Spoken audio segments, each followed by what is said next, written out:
Welcome to our virtual workshop for getting involved on the UCR campus. Our goal with this video is to share with you the reasons why you might get involved in something here and how to find the right opportunities for you, or for your student if you happen to be a family member. We're also going to touch on some common concerns that people might have, such as hazing, membership dues, and the effect of involvement on a student's GPA. Let's start with that last point before we get too far. Some students and families might think that choosing to focus entirely on academics is what's best for their GPA. But we look to Alexander Aston, a researcher at UCLA whose study revealed that the average GPA was higher in students that got involved on their campus, as opposed to strictly doing coursework. Why is that? Well, a student might join a club actually focused on their career aspirations, so it makes sense that joining a pre-med organization would help them flourish in their pre-med courses. By getting involved, they also learn skills not taught in the classroom.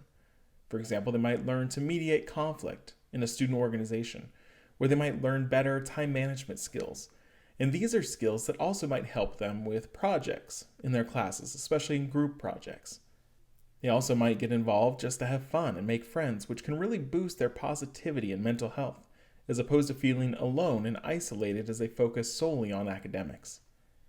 There are a lot of reasons to get involved, but the key thing to understand is that it's also about balance.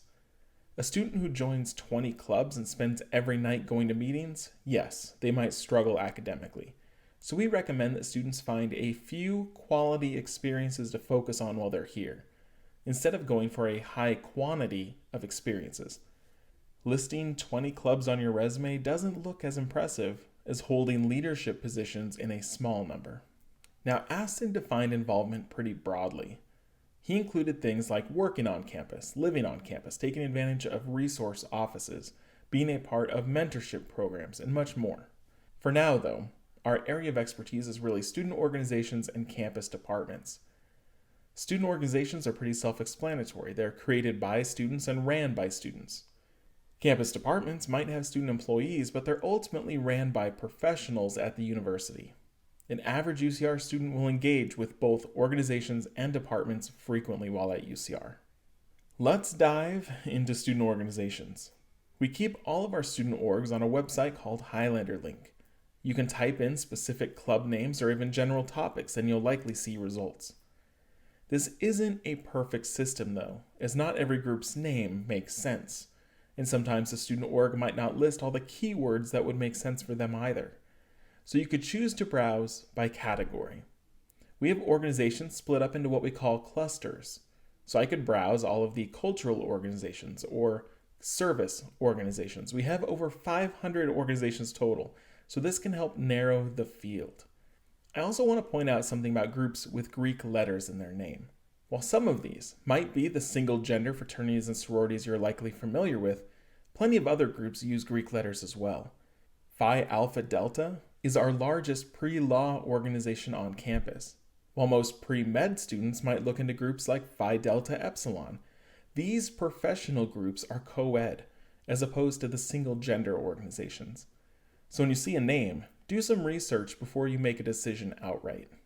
Since narrowing down our 500 clubs can be tough, we want to introduce you to a service we provide called the Involvement Calculator. This is something that all UCR students can fill out, in which they list their hobbies and interests, academic major or career aspirations, past involvement either in high school or community college, and other information that can help us lead the student in the right direction. One of our advisors creates a hand-tailored report for each student, pointing them to a list of organizations that they would particularly be interested in. To fill out this form, any student can go to go.ucr.edu/getinvolved to fill out the form. With normal wait time, students should receive a response back within a week. Once a student knows what groups they're looking for, they can either head back to Highlander Link to get their contact information, or they can look up these organizations on our virtual tabling website. We've separated the groups out by categories, so you can either watch an entire video of a certain cluster, or you can find specific clubs and the specific timestamp on that video to just learn about the groups you're most interested in. Hopefully, these groups point you to a website or a social media account where you can then stay in touch about their events and activities. I want to pause for a moment to bring up the topic of accessibility. We know that students might need assistance so that they can enjoy the full range of student organizations that UCR has to offer. If you are a student that might need these accommodations, you can either reach out to the Student Life office directly, or you can ask the student organization to connect with us to make sure that their events and meetings are able to be enjoyed by all students.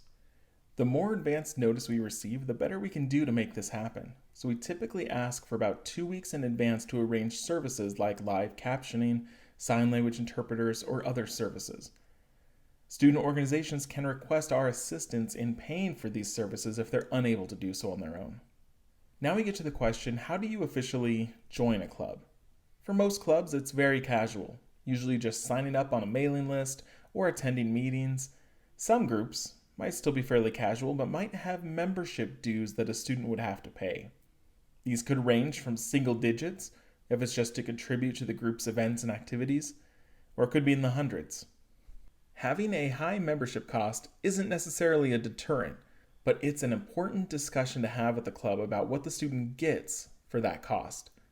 If a club can't articulate the benefits and resources that the student would now have access to, that's a big red flag. These things shouldn't be a secret.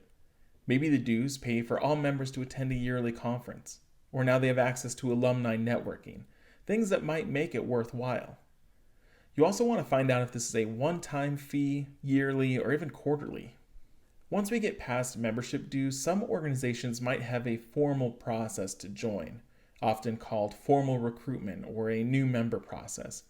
This is where the term hazing will likely come up, so we want to proactively share with you our stance on hazing in ways that you all can help stop any hazing practices occurring here at UCR.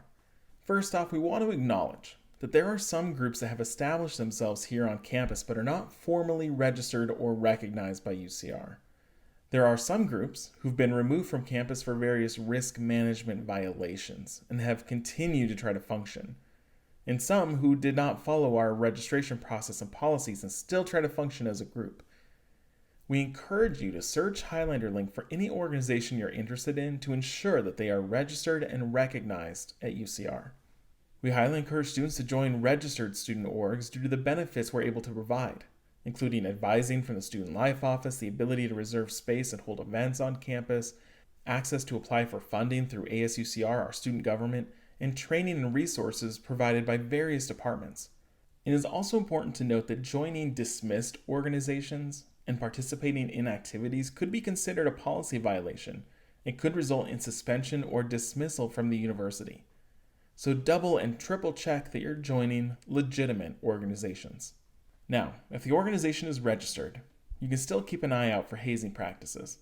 Hazing is defined as any action taken or any situation created intentionally that causes embarrassment, harassment, or ridicule, and risks emotional and/or physical harm to members of a group or team, whether new or not, regardless of the person's willingness to participate. UCR and all UCs maintain a zero-tolerance policy for hazing. This means that any individual or student organization found to be engaging in hazing-related behaviors is subject to group and/or individual sanctions, which could include suspension or dismissal from the university. Additional information regarding the UC policy can be found on the Dean of Students website at go.ucr.edu/hazing. We encourage all students or family members to properly report any hazing-related behaviors they encounter regarding UCR students. There are various ways to report. First, if any activities are known to cause immediate harm or danger, we encourage you to first call 911. You can also report to the Dean of Students office, the Student Life office, the Fraternity and Sorority Involvement Center, or Student Conduct and Academic Integrity programs. So now that we've discussed how to find opportunities and begin your UCR involvement, we want to welcome you to reach out to the Student Life office if you have any questions or concerns. We have dedicated advisors to student organizations that can help you make the best decisions and help you navigate any challenges you might have with these organizations. We hope to hear from you soon, and thanks for watching.